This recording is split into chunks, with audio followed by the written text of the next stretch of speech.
Durant des milliers d'années, les gens ont scruté les cieux pour lire des messages dans les étoiles. De l'étude des cieux, les astrologues ont prédit une liste sans fin d'événements, notamment des catastrophes naturelles, des crises boursières, des tentatives d'assassinat et la naissance de Jésus-Christ. Les astrologues ont été récompensés par les plus grands de ce monde, allant des généraux de la Grèce antique jusqu'au président américain du XXe siècle. Et de grandes décisions qui font date sont toujours prises selon la position des étoiles.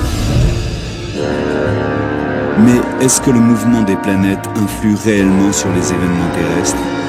Comment les astrologues peuvent-ils interpréter la configuration du ciel et prédire les événements tels que le mariage, la guerre? Notre futur est-il inscrit dans les étoiles?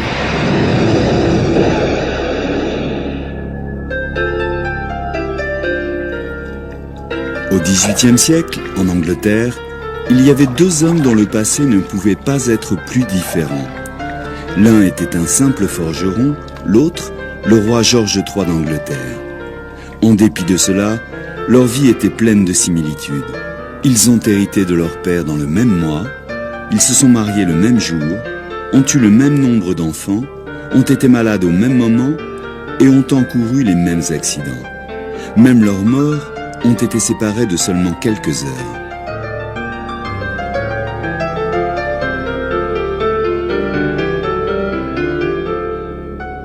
Ils n'étaient pas parents de sang, mais ils étaient des jumeaux astrologiques nés virtuellement au même moment, seulement séparés de quelques kilomètres, et leurs horoscopes étaient identiques.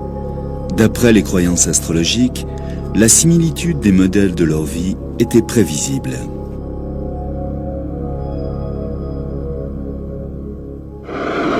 L'astrologie, d'une certaine manière, est familière à tout le monde. Des millions de personnes lisent quotidiennement leurs horoscopes dans les médias, et même le plus sceptique d'entre nous connaît son signe astral. Ce que l'on ne réalise pas forcément lorsque l'on recherche son horoscope dans les journaux est que nous sommes les bénéficiaires de la plus ancienne entreprise intellectuelle de l'histoire de l'humanité. Connue sous le nom de reine des sciences, l'astrologie est notre plus ambitieuse tentation de combiner la science à la philosophie pour obtenir une explication de la destinée. L'astrologie est aussi vieille que les premiers écrits de l'histoire. Cela débuta il y a 5000 ans, lorsque les gens commencèrent à observer et à noter le mouvement des étoiles dans le ciel. Intrigués par leurs observations, ils imaginèrent une relation entre les mouvements dans le ciel et la vie des humains sur Terre. Depuis, les astrologues ont conservé cette connexion entre les planètes et le peuple, mais ne se sont jamais mis d'accord sur le comment et le pourquoi. L'astrologie a traversé le temps. Elle est aussi populaire qu'auparavant et existe n'importe où dans le monde. L'historien Nick Campion de l'université de Cambridge a effectué une étude académique sur l'influence de l'astrologie. L'astrologie, en fait, est infiniment flexible. On ne peut pas nier le fait que c'est l'un des outils les plus précis pour décrire les caractères et pour prédire le futur.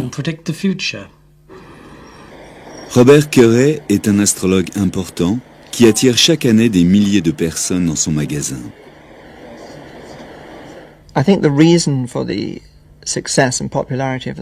Je pense que le succès et la popularité de l'astrologie sont dus au fait que c'est une vérité. C'est quelque chose de fondamental. Je pense que l'astrologie provient de quelque chose de supérieur, c'est une part de l'univers. Et il m'arrive, lorsque je fais des thèmes astrologiques en consultation, d'avoir des frissons dans le dos parce que les gens diront des choses étrangement vraies, en accord avec les thèmes. Pour la plupart des gens, lire un horoscope est un acte bref, une prédiction impersonnelle dans un journal ou à la télévision. Shelley Van Stunkel est consultante astrologue et écrit des horoscopes dans des journaux anglais et américains. Ces articles sont faits pour donner à chacun d'entre nous une chance de penser à la journée à venir. C'est un peu comme une page météo pour une part spécifique du pays. Mais ces horoscopes se basent sur les signes du zodiaque, appelés aussi les signes du soleil. Zodiaque est le nom donné à une constellation dans le ciel, à travers laquelle le soleil, la lune et les planètes passent. Les Romains ont comparé le mouvement des planètes en toile de fond à une course de chariot. Le soleil, la lune et les planètes sont le chariot et les constellations sont la piste de course.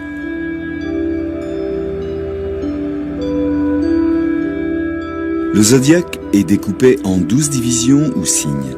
Chaque personne née durant les 30 jours, durant lesquels le soleil traverse la division, appartient à ce signe.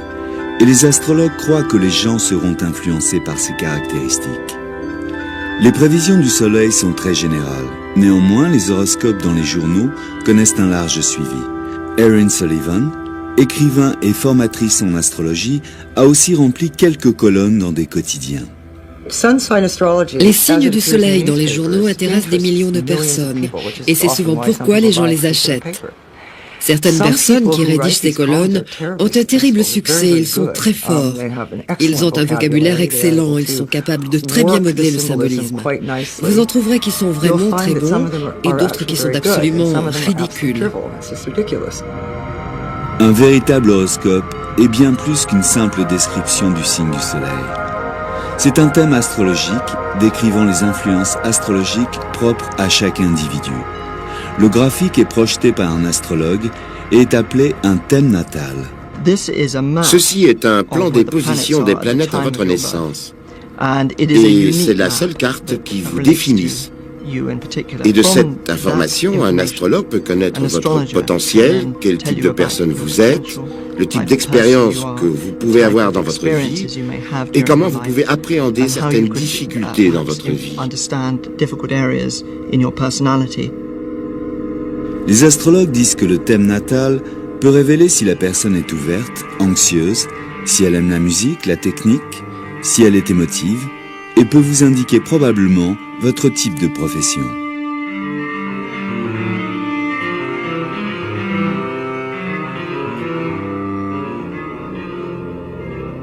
Ce thème est une image du ciel au moment exact de votre naissance. Les motifs dans les cieux peuvent changer en moins de 4 minutes.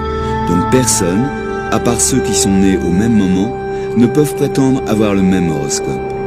On suppose que des jumeaux astrologiques comme le roi George III et le forgeron doivent avoir le même type de vie comme des vrais jumeaux, nés à quelques minutes cruciales d'intervalle.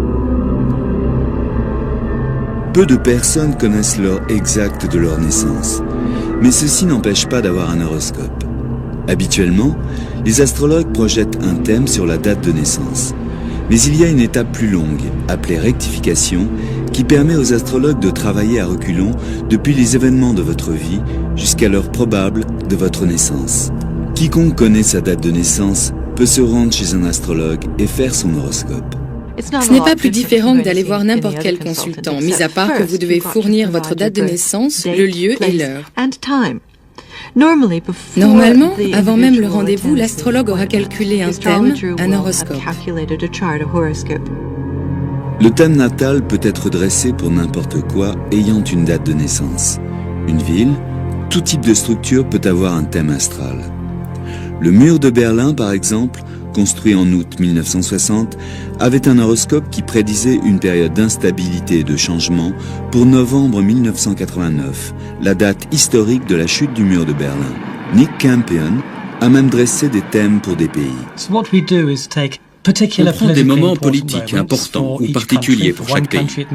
Pour un pays donné, ça va être la Révolution, pour un autre, un couronnement. Alors pour les États-Unis d'Amérique, on a pris le 4 juillet 1776, qui est la date de la déclaration d'indépendance. Les graphiques pour les lieux, pour les groupes ou pour les pays se nomment l'astrologie du monde. C'est la forme la plus ancienne de l'astrologie et la plus utilisée par les plus grands chefs d'État de l'histoire. Ces horoscopes montrent les moments propices pour débuter d'importantes entreprises, que ce soit pour des discours ou pour déclarer la guerre. L'astrologue Joan Quigley utilisa l'astrologie du monde pour choisir le meilleur moment pour Ronald Reagan afin d'inaugurer son second mandat de président des États-Unis d'Amérique. Elle choisit 11h57 le matin à travers le thème pour Washington, D.C. C'est un thème spectaculaire. Le soleil est sous le signe du Verseau, qui est le signe de Ronald Reagan. Et Jupiter, la planète de la croissance, de l'expansion et de l'opportunité, était proche de la Lune, ce qui signifie popularité. Il ne pouvait y avoir de meilleure indication pour le succès d'un gouvernement. Le rôle de Quigley dans la Maison-Blanche fut très secret. Mais des choix politiques très importants en Inde et en Malaisie sont toujours faits par des lectures astrologiques en public. Un horoscope est basé sur une carte du ciel. C'est une carte extrêmement détaillée et les astrologues sont reconnaissants d'utiliser la technologie des ordinateurs, ce qui évite un lourd travail de dessin. Henry Weingarten est un astrologue financier qui génère des milliers de thèmes chaque année.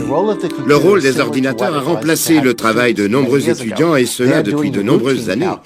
Ils calculent les procédures à votre place, mais l'analyse reste faite par un professionnel. La carte devient parlante lorsque l'astrologue commence à la lire. L'astrologie demande de la technique, demande de grandes connaissances des influences planétaires.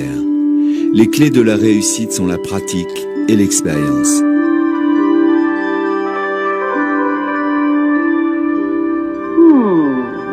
Your love life's not very satisfactory. Les astrologues ne prétendent pas qu'un horoscope prédit totalement le futur. Ils disent que les étoiles ne sont pas catégoriques. Elles expriment une tendance. Donc, aucun horoscope ne va déclarer que tel accident va survenir, seulement qu'à un certain moment, un accident est possible. Les astrologues ont pour but de fournir à leurs clients des informations supplémentaires pour les aider à choisir sans restriction. De nombreuses personnes pensent que la lecture d'un horoscope provoque la réflexion et pousse la concentration sur les issues. Ça les aide à prendre des décisions. Comment l'analyse d'une carte du ciel peut-elle influencer les décisions des gens sur Terre? La réponse réside dans la croyance de l'astrologie et l'influence des planètes. Une croyance qui naquit il y a 5000 ans. 3000 ans avant Jésus-Christ, l'astrologie naquit parmi les anciennes civilisations de Mésopotamie, aujourd'hui représentées sur le territoire de l'Irak. Dans une région appelée Babylone, les premiers astrologues se posèrent sur leur petite colline, Ziggurat, d'une centaine de mètres d'altitude pour observer les étoiles. Ils se mirent à observer que les corps célestes, les planètes, semblaient suivre des chemins étranges, se croisant parfois à de grandes vitesses, parfois au ralenti, et même parfois à reculons.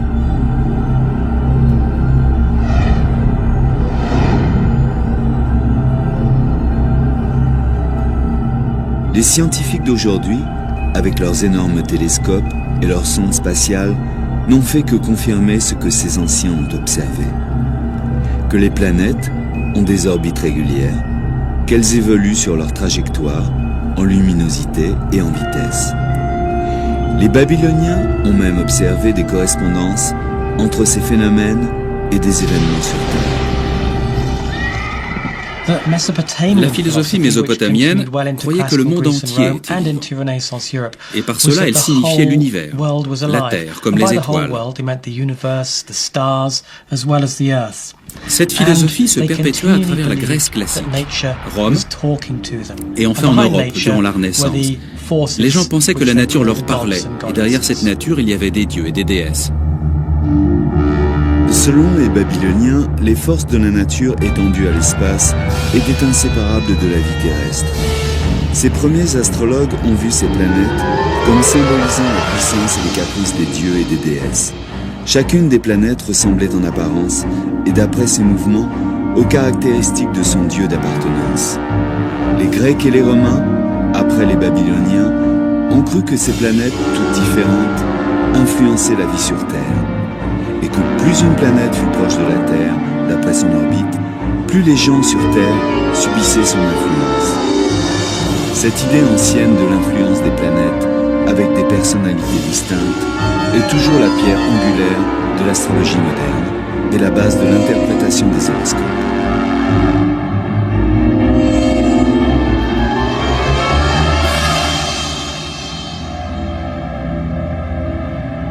La fonction principale d'un horoscope est d'enregistrer la position des planètes pour évaluer leur influence.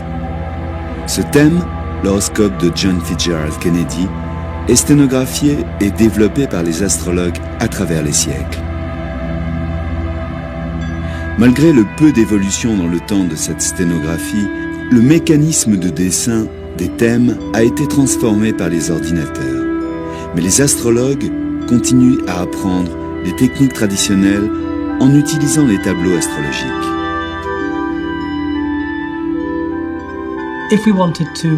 Si on voulait calculer l'horoscope du président Kennedy, il nous faudrait d'abord connaître sa date de naissance, l'heure et l'endroit où il est né. Il est né le 29 mai 1917 à Brooklyn, Massachusetts, à 3h17 l'après-midi. La première étape est de calculer l'heure au niveau du méridien de Greenwich. La raison est plutôt simple, toutes les planètes sont calculées à partir de l'heure GMT. Maintenant, nous pouvons utiliser le tableau des maisons pour ajuster et alors observer son signe ascendant qui est Balance. Le signe ascendant est le signe montant dans l'horizon Est, à votre naissance. D'après les traditions astrologiques, le signe montant ou ascendant est aussi important pour définir votre horoscope et votre caractère que l'est le signe du Soleil. Pour le thème du président Kennedy, son signe montant est la Balance. On le note attentivement à gauche et on remplit le reste des signes du zodiaque autour du cercle jusqu'au signe de la Vierge.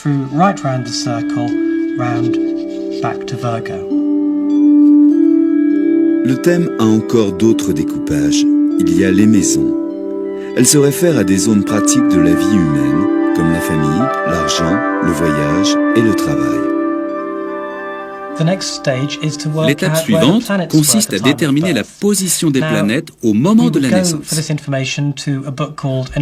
On prend maintenant un livre appelé Éphéméride qui va permettre de lister la position des planètes pour tous les jours de l'année et même pour des centaines d'années. En prenant le thème du président Kennedy, il est né avec le Soleil aux Gémeaux et la Lune sur la Vierge. Maintenant, les positions des planètes dans l'éphéméride vont être précisées au degré le plus proche. Nous précisons davantage. Nous ne regardons pas seulement à quel signe se trouve la planète, mais aussi nous le faisons pour les 8 autres planètes.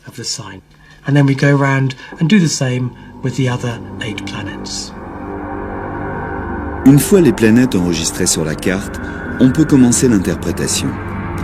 L'astrologue doit connaître les influences identifiées pour chaque planète. Pour le thème de Kennedy, les planètes les plus significatives sont Jupiter, la planète des dirigeants et du succès, Mercure, la planète de l'esprit et de la communication, Mars, la planète de la guerre, Vénus, la planète de l'amour, et Pluton, la planète de la mort et de la fin. L'influence des planètes les unes sur les autres peut être aussi importante que leur effet individuel. Un groupement puissant est une des clés du thème de Kennedy. Il est intéressant de voir qu'il avait une très importante conjonction de planètes autour du Taureau. Une conjonction signifie un lien très étroit, en dessous de 8 degrés, avec le signe.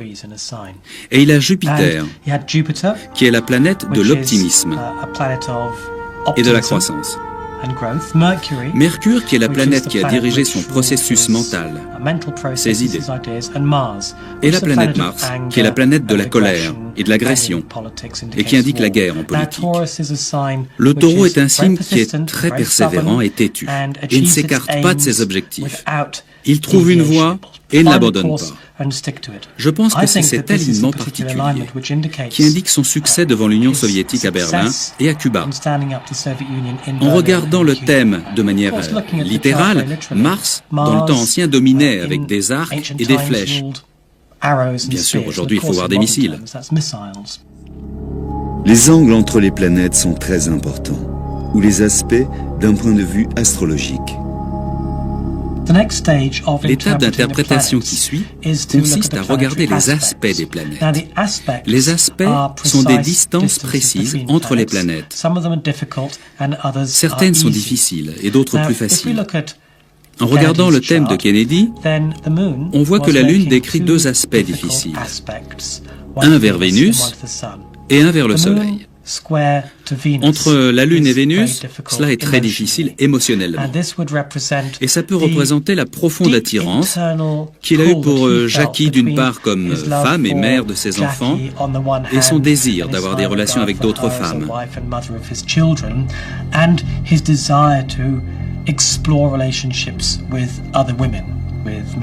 Avec Marilyn Monroe et d'autres.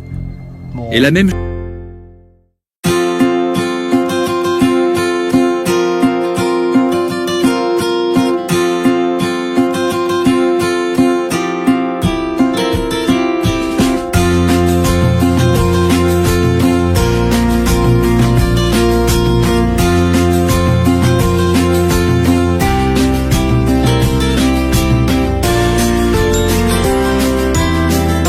chose se serait passée entre la Lune et le Soleil, ce qui représente le divorce ou une cassure dans le mariage. Et si Kennedy était vivant aujourd'hui, nous aurions vu sa relation avec Jackie en pleine débâcle publique. Comme nous le savons, c'était déjà le cas, mais en privé. Si nous regardons Pluton, à travers le thème de Kennedy, alors, dans la mythologie ancienne, Pluton était le maître du monde souterrain. Dans l'astrologie moderne, c'est une planète qui représente la fin, en l'occurrence la fin de la vie. Maintenant, il est troublant de remarquer que lorsque Kennedy est né, Pluton était exactement au-dessus de Dallas. Voilà comment calculer et interpréter un thème. Aujourd'hui, n'importe quel ordinateur peut faire le calcul, mais rien ne peut remplacer les interprétations des astrologues.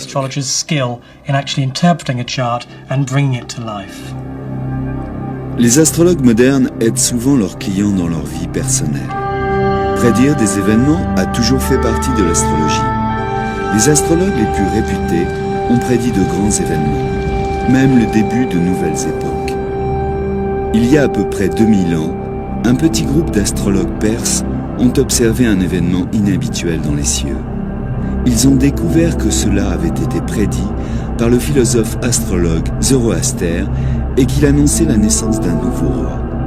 Les astrologues se sont mis en quête, cherchant l'heure et le lieu de naissance de ce nouveau roi, observé par les astres. Mais lorsqu'ils sont arrivés à destination, ils ont trouvé seulement un bébé dans une étable. Les astrologues étaient les rois mages et le bébé était Jésus. L'astronome, le docteur Percy Seymour, a étudié le ciel dans la configuration de la naissance du Christ pour y découvrir ce qui a conduit les rois mages à leur conclusion historique. Il trouva une rare association entre la planète Jupiter, traditionnellement associée au roi, et Saturne, qui fait référence au peuple juif. Ces deux planètes ont en fait effectué une espèce de danse dans le ciel et se sont réunies 3 fois dans une seule année. On appelle ça une triple conjonction. Mais il y a quelque chose d'encore plus significatif. Cela vient de la constellation des poissons, car le signe du poisson est associé avec la zone de Bethléem. Une triple conjonction du poisson ne se produit qu'une fois tous les 900 ans. Et je pense qu'ils se sont dit que ce devait être un roi d'origine juive qui devait naître à Bethléem. Donc, ils sont partis à la recherche de ce roi. Ils ont même peut-être utilisé les recensements à l'époque pour trouver quel enfant était né au bon moment. Et ils ont dû dire à la mère qu'il était né pour devenir le roi des Juifs. Lorsqu'un enfant devait naître dans une lignée royale, une personne était plus anxieuse que le père. C'était l'astrologue de la cour. Au palais de Macédoine, 356 avant Jésus-Christ, la cour attendait le nouvel enfant du roi Philippe II et Olympias, la femme de Philippe, était sur le point d'accoucher. L'astrologue supplia Olympias d'essayer de retarder le plus possible la naissance, et si elle le faisait, son enfant allait avoir un horoscope extraordinaire et allait devenir un des plus importants chefs d'État du monde. Olympias arriva à faire ce que l'astrologue lui demanda, et son fils naquit en plein dans son horoscope. Olympias venait de donner la vie à Alexandre le Grand.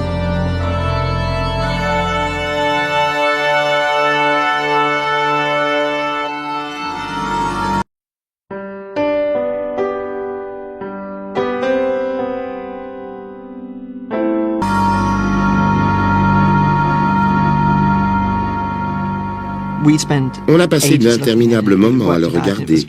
On le travailla dans tous les sens et ce fut d'une très grande responsabilité, car nous avons relevé cette nouvelle lune dans le poisson et nous pensions que ça allait devenir le thème le plus extraordinaire. Et il collait parfaitement avec les autres thèmes. Nous l'avons préparé pour que ma femme rentre à l'hôpital et nous avons attendu que le docteur vienne faire les préparatifs, mais rien ne s'est passé. Elle avait fait une crise ce matin-là. Le résultat est que la Lune avait changé de signe. L'horoscope était complètement différent. Mais en fait, ce fut la chose la plus extraordinaire et je pense que la leçon à en tirer est qu'il faut laisser les choses se faire. L'intérêt de l'astrologie s'est réduit durant le Moyen-Âge, mais au XVIe siècle, il est redevenu très actif, bien vu et une qualité essentielle pour les gens bien éduqués. L'astrologie était un courant dominant, au même titre que les mathématiques dans les universités, la médecine et l'astronomie étaient utilisées par les docteurs, les scientifiques et les hauts intellectuels.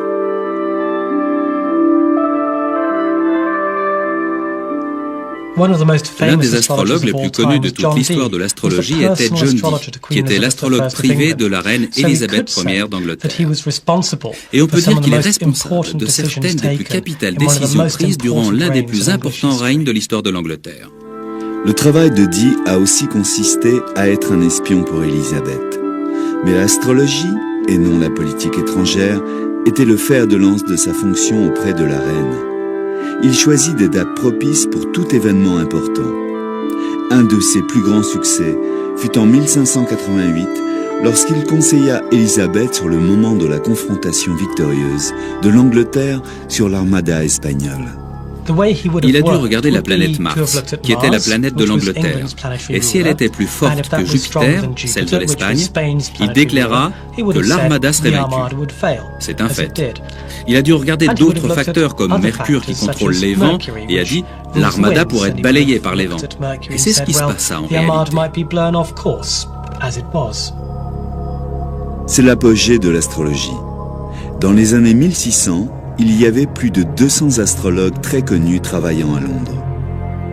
Les gens allaient voir un astrologue lorsqu'ils étaient malades, quand ils avaient subi une perte ou un retournement de fortune, ou lorsqu'ils envisageaient un mariage ou des affaires commerciales. Le premier horoscope hebdomadaire date de cette époque.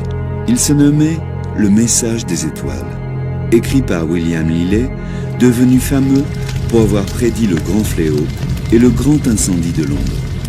William Lilly pratiqua l'astrologie, horary, une ancienne méthode conçue pour répondre à des questions spécifiques, par exemple si une relation conduira au mariage, et même l'endroit où une bague a pu être égarée. Au XXe siècle, le tour est bouclé et nous retrouvons des astrologues particuliers auprès de chefs d'État et des gens ordinaires recherchant un conseil au travers de l'horoscope d'un journal ou allant voir l'astrologue du quartier. Ils ont des décisions à prendre et ils utilisent l'horoscope pour s'aider. Durant la Seconde Guerre mondiale, Hitler utilisa secrètement l'astrologue Karl Kraft. Les Alliés, l'ayant découvert, en ont fait de même. Ils espéraient obtenir les mêmes conclusions que Kraft. Lorsque Kraft compara le thème de Rommel et celui de Montgomery, juste avant la campagne d'Afrique du Nord, il pouvait voir que les Anglais étaient certains de gagner. La réaction d'Hitler fut de mettre Kraft en prison et de poursuivre la malheureuse campagne.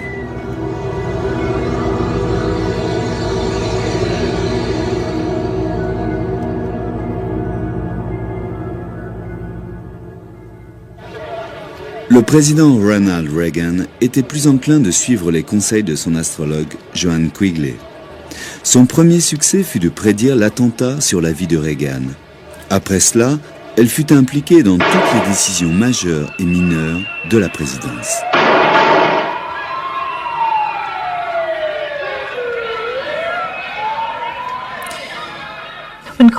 Lorsque Quigley était au travail, ses calculs avaient la précision de l'heure du décollage de l'avion présidentiel Air Force One pour des conférences au sommet. Et le message allait et venait de Quigley au bureau du président sans cesse jusqu'à l'obtention exacte de l'heure du décollage de l'avion pour tel ou tel rendez-vous au sommet. Et il s'exécutait.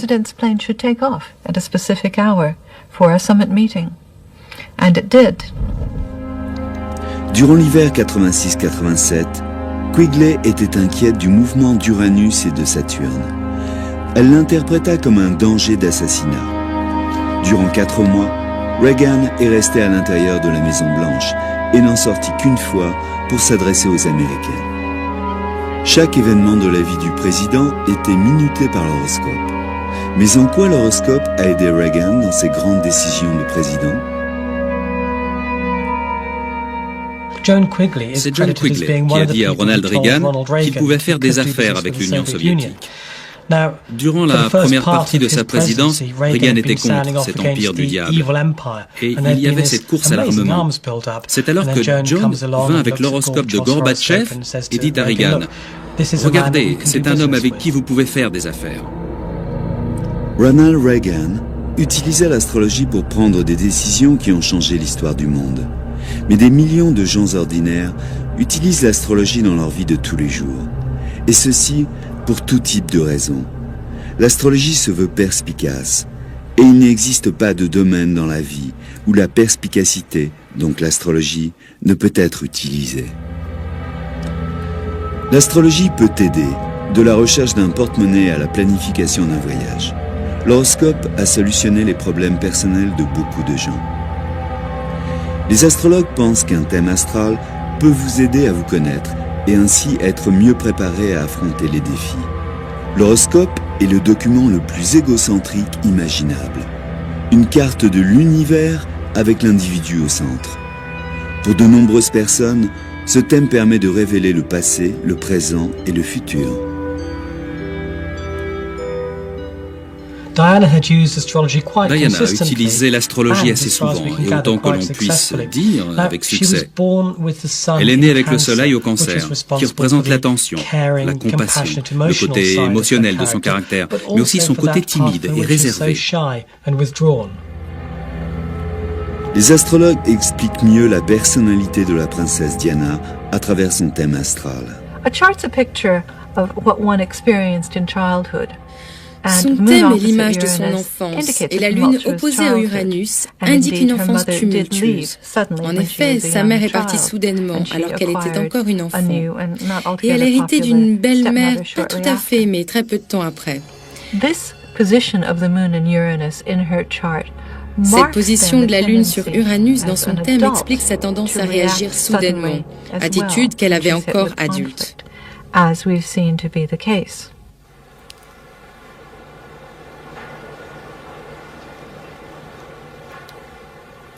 Je pense que l'astrologie était une chose très importante pour Diana, en considérant les difficultés qu'elle pouvait rencontrer. Par exemple, je pense à la Lune dans le signe du Verseau, au milieu de Vénus, qui est très difficile émotionnellement et cause de grandes tensions.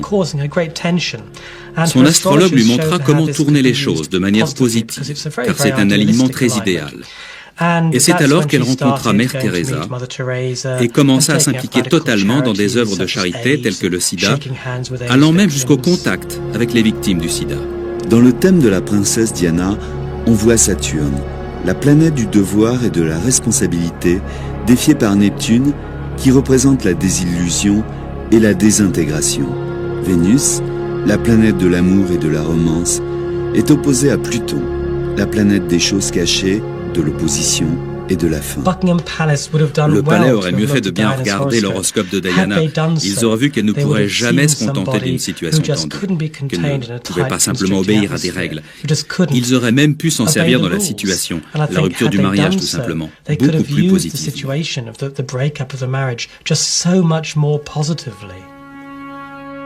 Mais est-ce qu'une comparaison des horoscopes de la princesse et du prince aurait pu éviter le désastre du mariage ?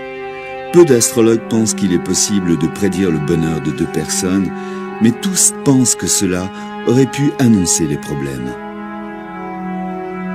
Le thème du prince Charles montre Vénus à côté de Neptune, qui indique une idéalisation de la femme, en particulier sa mère. Un aperçu du thème de la princesse Margaret montre un dénouement malheureux dans les relations amoureuses.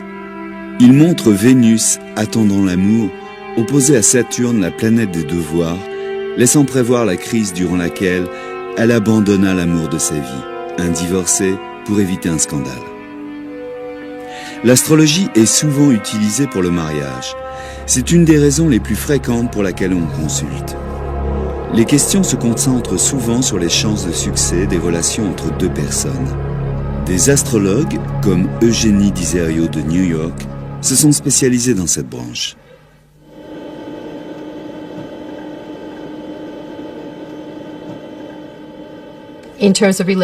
Dans une relation, l'astrologie peut être très révélateur de la nature et du comportement. Bien sûr, beaucoup de gens ont des problèmes, vous savez, et ils disent « c'est mon anniversaire et c'est celui de ma partenaire, et notre relation est un désastre. Est-ce que vous avez une solution pour nous aider ?» Et nous regardons si dans les signes astrologiques il y a conflit ou s'il y a des choses que les gens doivent changer. Pour aider les gens dans leurs difficultés, Eugénie propose un service de datation astrologique qui traite les compatibilités astrologiques sur Internet. Certaines personnes vont voir un astrologue pour un conseil médical, habituellement en parallèle de la médecine conventionnelle. La médecine et l'astrologie sont liées depuis des milliers d'années. Chaque partie du corps est représentée par une sous-partie du zodiaque et les horoscopes révèlent des problèmes potentiels de santé. La médecine n'est pas le seul domaine où l'astrologie est présente. Les astroéconomistes sont une nouvelle vague de conseillers financiers qui utilisent cet art ancien pour les aider à jouer à la bourse. Certains investisseurs utilisent l'astrologie comme une information conventionnelle pour prédire les marchés. Henry Weingarten a de nombreux succès à son crédit. Nous avons des preuves que ça fonctionne. J'ai prédit la chute du marché de Tokyo il y a 2 ans et demi, à 2 jours près. À Wall Street, les gens sont très intéressés. Est-ce que ça marche? Quelle est la pertinence de l'information? Combien d'argent je peux gagner? Ce ne sont pas des prédictions directes. Chaque décision se base sur une douzaine d'autres. Il arrive que des centaines de thèmes soient interprétés et collectés par l'astrologue. Je commence d'abord à décider dans quelle partie du monde je veux investir, regardant l'horoscope d'un pays donné et l'horoscope d'une monnaie donnée. Ensuite, je regarde l'horoscope de la bourse, le marché sur lequel nous souhaitons investir, et finalement le stock lui-même. De nombreuses surprises dans les marchés sont prévisibles par l'astrologie, comme la guerre dans le Golfe, qui était quelque chose que nous avions anticipé. L'horoscope des affaires semble fonctionner de la même manière que l'horoscope sur les gens. Ils indiquent les influences, les probabilités d'évolution, nous guident en quelque sorte plutôt que de nous dicter.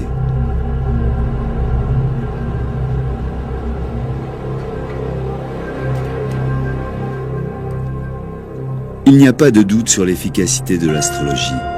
Pour ceux qui l'utilisent dans ce sens, les autres sont moins convaincus. Les scientifiques ont du mal à croire en un système qui n'a pas d'explication à proposer. Mais les astrologues ont un autre moyen à offrir pour convaincre, l'évidence statistique.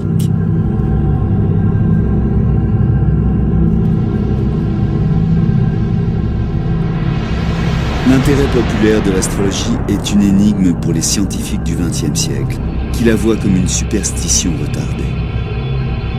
Dans les années 50, un Français, Michel Gauquelin, scientifique et statisticien non convaincu par l'astrologie, réfuta une étude statistique dans laquelle l'écrivain astrologue Léon Lasson avait mis en rapport l'horoscope avec le choix de carrière. À sa surprise, il confirma les conclusions de Lasson. Il répéta même son étude et trouva des résultats encore plus significatifs. Il trouva un résultat très intéressant en étudiant des hommes qui avaient réussi dans la profession médicale, gagné des prix et fait des découvertes scientifiques. Il a découvert que tous ces hommes étaient nés principalement quand Saturne et Mars avaient atteint leur plus haut point dans le ciel. Gauquelin trouva ce qu'on appela l'effet Mars. Son effet était encore plus concentré pour des athlètes de niveau mondial.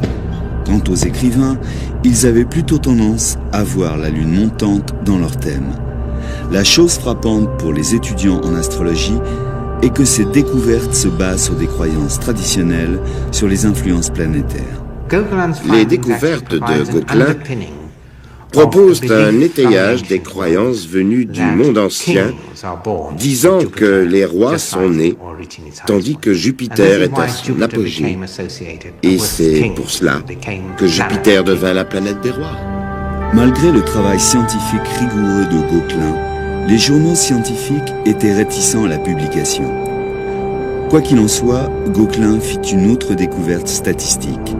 Certains aspects de l'astrologie sont héréditaires. Ce n'est pas vrai pour les signes du zodiaque, mais cela se confirme pour l'influence des planètes. Il a été capable de démontrer que si Mars était en ascension lors de la naissance du père ou de la mère, alors l'enfant aussi était susceptible de naître pendant la montée de Mars. L'évidence, même avec des statistiques à l'appui, ne permet pas de faire changer les opinions des scientifiques. La parapsychologue Susan Blackmore a besoin de plus de preuves. La plupart des astrologues vous diront qu'il y a une relation entre l'heure, le lieu de votre naissance et votre personnalité. Alors faites mon expérience favorite. Prenez une douzaine de personnes et fournissez à un astrologue toutes les informations qu'il souhaite. Fournissez-lui également les lieux, dates et heures, et voyez s'il peut les accorder avec les personnes. De nombreuses expériences montrent que les astrologues ne le peuvent pas. Une expérience similaire a révélé dans des tests psychologiques que la personnalité correspond plus au signe du soleil que l'horoscope natal complet.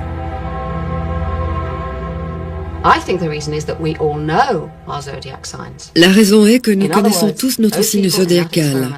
En d'autres termes, les personnes expérimentées s'identifient dans ce qu'ils pensent être leur signe. Certains scientifiques comprennent que les astrologues sont perçus aussi fidèlement par leurs clients. En particulier, les psychologues se sont intéressés à expliquer ces succès. Carl Jung croyait qu'il y avait une relation entre les planètes et les événements terrestres, mais qu'aucun d'entre eux n'influençait l'autre. Ils font tous les deux partie d'un même modèle. Bob Breyer a une théorie différente de la manière dont les astrologues obtiennent leurs résultats. Cela n'a rien à voir avec les étoiles, c'est quelque chose d'autre, et c'est probablement la perception extrasensorielle. Si l'astrologie fonctionnait exactement comme le prétendent les astrologues, il y aurait une corrélation directe entre la position des cieux au moment de votre naissance et vos actions ultérieures. Et alors, le meilleur astrologue serait un ordinateur. Mais j'ai le sentiment que nombre d'astrologues pensent qu'il n'est pas possible de le faire seulement avec un ordinateur. Et c'est alors que l'interprétation devient la perception extrasensorielle.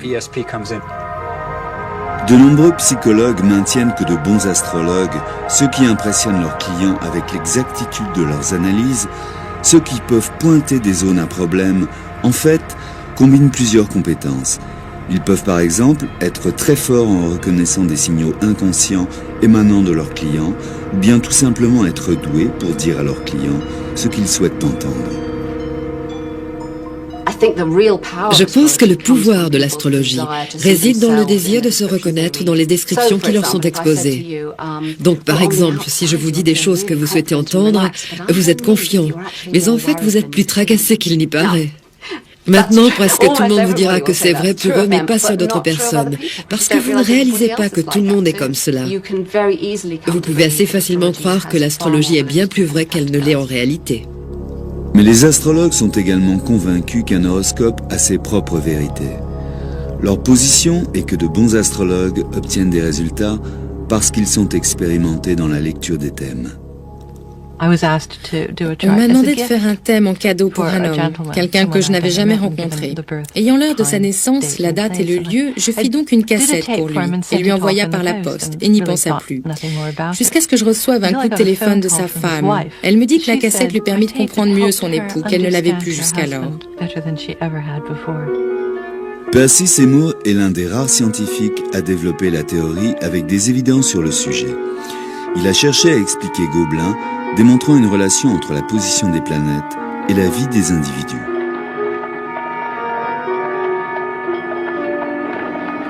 La théorie de Seymour est qu'il existe un magnétisme entre les planètes et les sens humains. Le mécanisme n'est pas très clair. Mais nous savons déjà que le Soleil et la Lune influent sur la Terre. La pleine Lune, par exemple, a longtemps été associée à des changements dans le comportement humain. Et les phases lunaires sont précisément liées à la marée montante et descendante.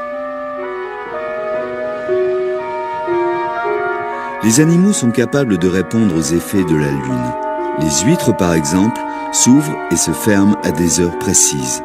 On a pensé que c'était une explication liée au phénomène des marées. Mais les biologistes ont découvert que même dans des bassins clos, les huîtres continuaient leur rythme lunaire d'ouverture et de fermeture. Lorsque les huîtres sont transportées plusieurs milliers de kilomètres de la côte, elles modifient leur rythme au rythme lunaire de leur nouveau domicile. D'une façon comme d'une autre, dans leur bassin coupé de lumière, elles peuvent détecter et répondre aux phases de la Lune. L'activité sur la surface du Soleil influe directement sur notre atmosphère. Les éruptions solaires, tempêtes magnétiques du Soleil, ne font qu'accroître les interférences radio et perturbent le comportement humain. Les accidents de la route se multiplient jusqu'à 4 fois lors de ces turbulences.